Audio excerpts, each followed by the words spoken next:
भात भाना चाहिए भात भाना चाहिए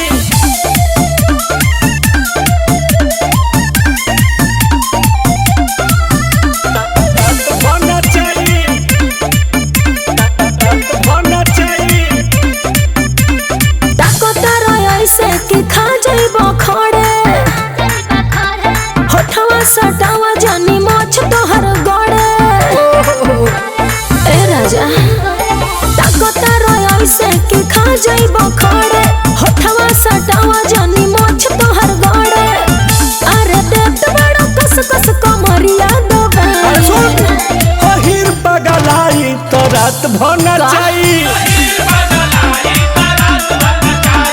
हिर पगलाई तो रात भना चाहिए जानती नहीं हो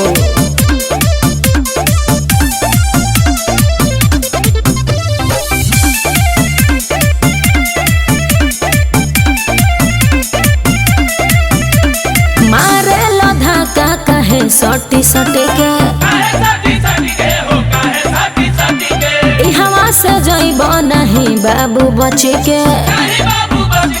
ए हो सुनाओ मारे लो धक्का कहे सटी सटी के हवा से जइबो नहीं बाबू बची के खड़े खड़े मारम गोली देख के हमके केहू ना बोली अरे चापब तो साल भर खइबो दवाई मत खा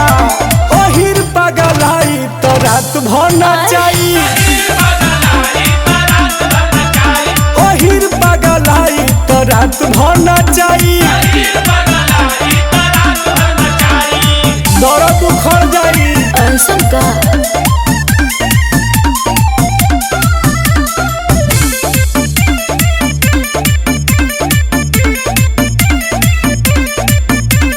लागे समियाना में गोली चलाइबा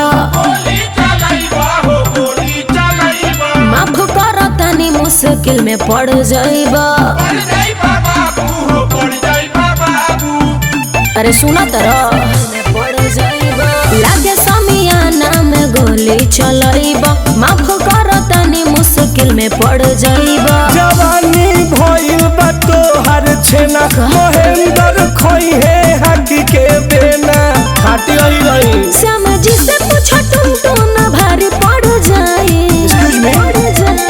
हिर पगलाई तो रात भना चाहिए हिर पगलाई तो रात भना चाहिए दर्द खत्म हो जाई हो ज्यादा मत बोलो।